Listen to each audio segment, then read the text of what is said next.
lyukat több száz napja elhagyták a tulajdonosai, és sosem tértek vissza hozzájuk. Viszont a mai videóban én felvásároltam ezeket, úgyhogy ha kíváncsi vagy, hogy milyen prératokat rejtenek ezek a bázisok, mindenképp tarts velem. Hogy micsoda gyerekek! Úristen! Úristen!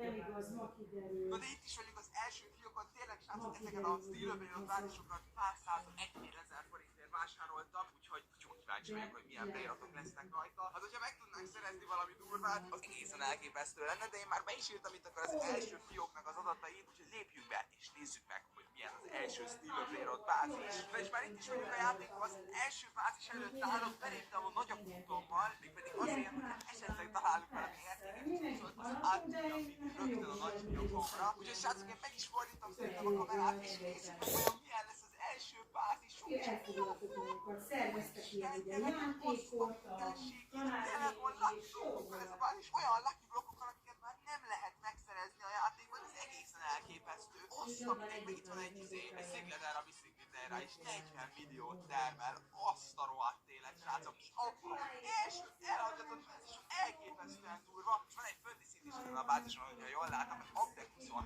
egyébként a neve. Itt is lucky blokkok, mi a franc?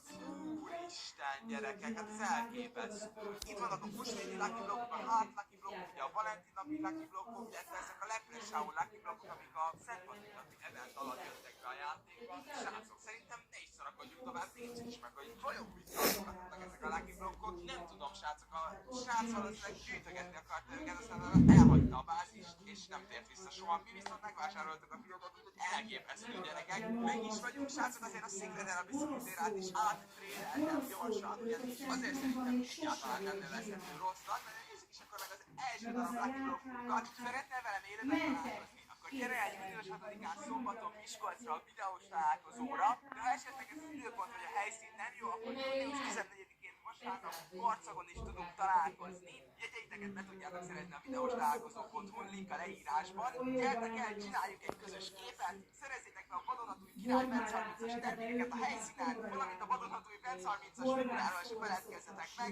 Várok mindenkit sok szeretettel, találkozunk valamelyik helyszínen. Hát, hogyha rögtön valamit sikerül. Úristen, srácok, nem is emlékszem már ezekre a prédatokra, a Hitra Bali van, ami egyébként az Egláki blokkokban, de jó lenne egy Hitra Balit megszeretni. Jézusom, srácok, az brutális lenne, de sajnos meg egy Balit Trahelelát nyitunk, az nem a legjobb, de nézzük meg ezt a Hardnak. De biztos, hogy unatkoztak volna. Hát az egy hatalmas nagy terület, ugye állatok is vannak, akkor ilyen vízi rész, ilyen, de most annyi